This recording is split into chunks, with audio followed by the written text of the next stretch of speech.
Hey guys, it's Nick, and it's preview time for your 2020-2021 Chicago Blackhawks season.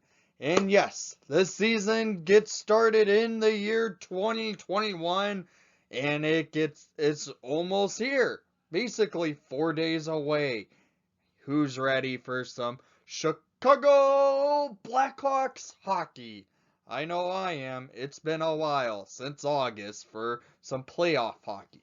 Well, the season gets started in a new Central Division, since the divisions have been realigned. So let's talk about the divisions first in this video. Okay, as you can see, this is going to be how the Central Division lays out. We get two normal division teams, and we get to see two other teams return to the Central this year, and three new teams to a Central Division. Well, we'll be seeing a rival in a new division. Well, the Chicago Blackhawks will have the Dallas Stars and Nashville Predators remaining in the Central Division this year. While coming from the Eastern Conference, we'll be seeing the Detroit Red Wings back in the division. So we get to see the Hawks and Wings rivalry renewed, which is great to see. The Carolina Hurricanes are coming to the Central.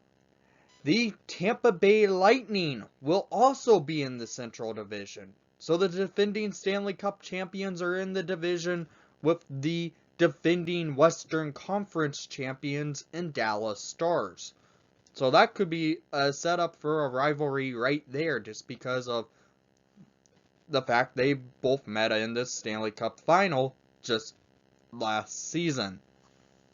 Then we get to see Coach Q behind the bench with the Florida Panthers in this division as well.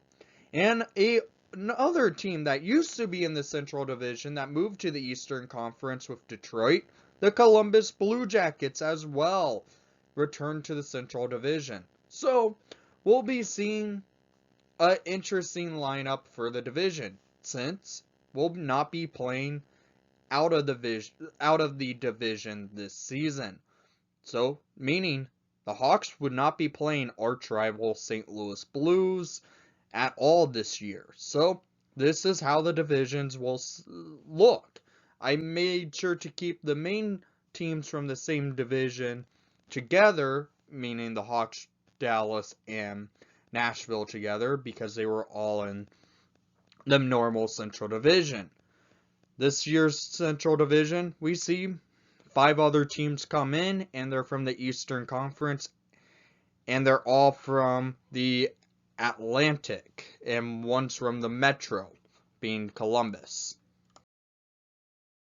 So how I feel the divisions will fall out for this year in the standing, it will probably be Tampa Bay at first place, the Carolina Hurricanes in second, third place the Dallas Stars, and then fourth place the Columbus Blue Jackets. So 3 out of the 4 teams are from the Eastern Conference in our division this year, because it's all interdivisional play, 56 game season, so you don't see any other team this year.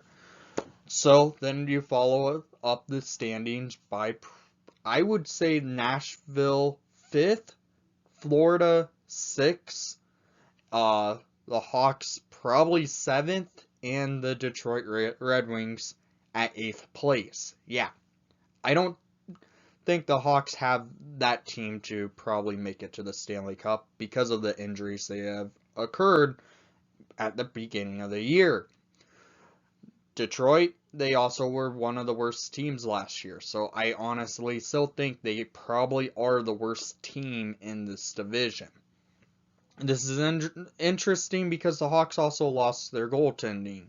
They don't know who really are their number 1 starter. So, as you can see right beside me, that's what I have for standings. Now, after I showed you how the Central Division probably will look and probably will finish out in the standings, let's talk about the team going into this year.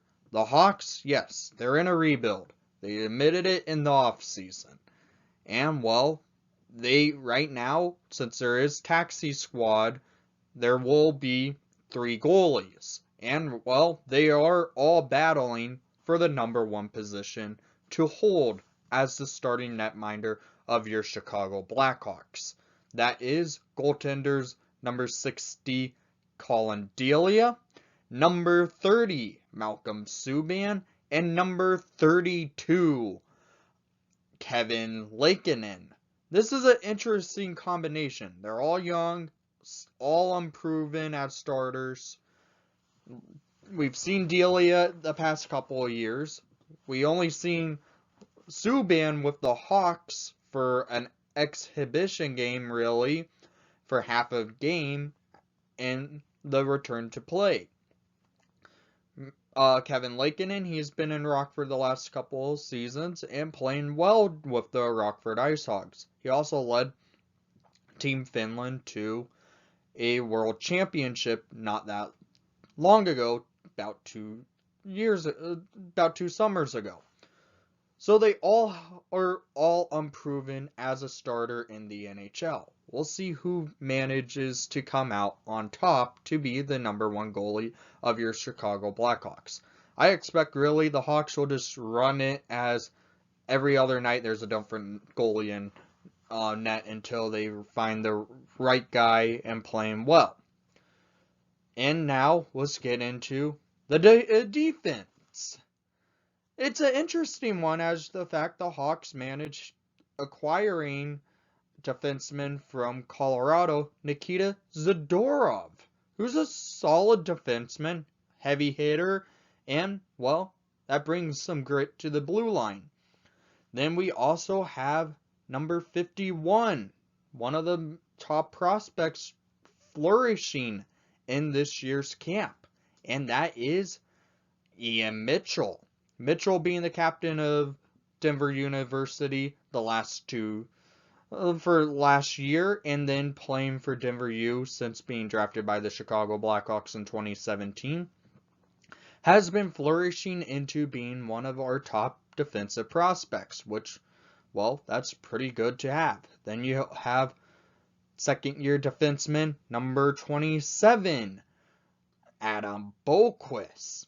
That's good to see if he follows up his solid rookie year after having some rough fumbles with the fact that he is an offensive defenseman. Mitchell as well is an offensive defenseman, but the Hawks blue line starting to look pretty good here.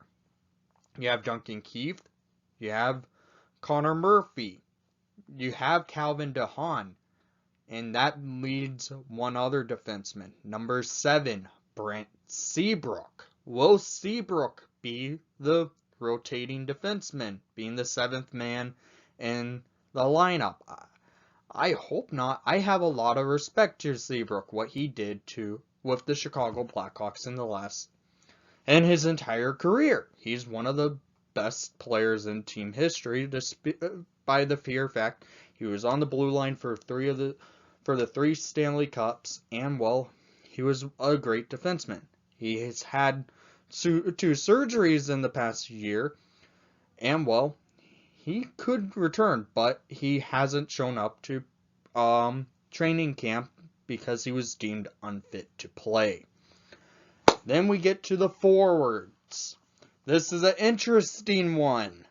Everyone was expecting Herbie Dock to make the next step for your Chicago Blackhawks, and, well, he will be out 4 to 5 months. And then that's also going for number 92, Alex Nylander, who will also probably be out for the season because his timeline is 4 to 6 months. Then another huge loss to the forward core.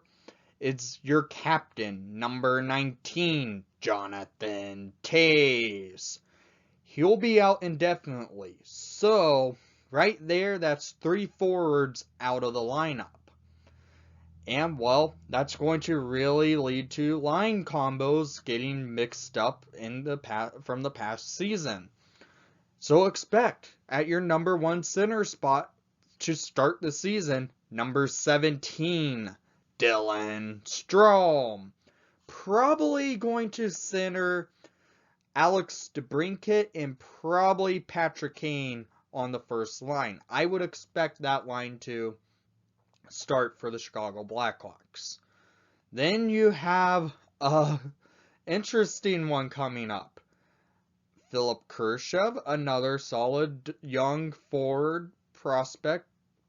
And, well, I don't know if he will make his NHL debut at the start of this season, but I do feel like we'll see Kurashev this season. We do have a really key player the Hawks managed signing this past offseason in Pierce Suter, where he led the Swiss League in points last year. I expect him to be on the opening night roster. He's been showing that he's playing well with the Chicago Blackhawks in training camp, and he's been a bright spot during this training camp. And, well, I expect him to be on a combo with Dominic Kubalik, our 30-goal scoring rookie from last year.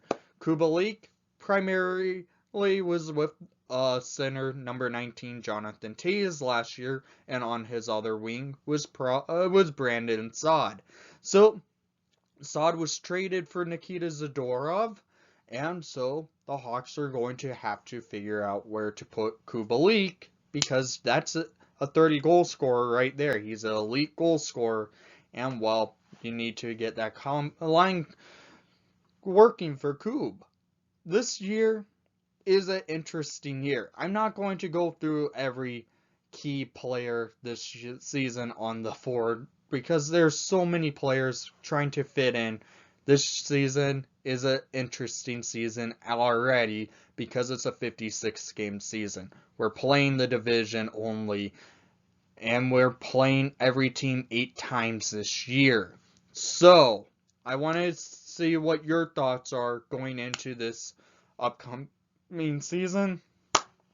And thank you for watching the broadcast. Please leave a like and subscribe if you haven't done so already. Endcard shows my Instagram and Twitter if you want to follow those. And most of all, hockey is 4 days away, and let's go Hawks!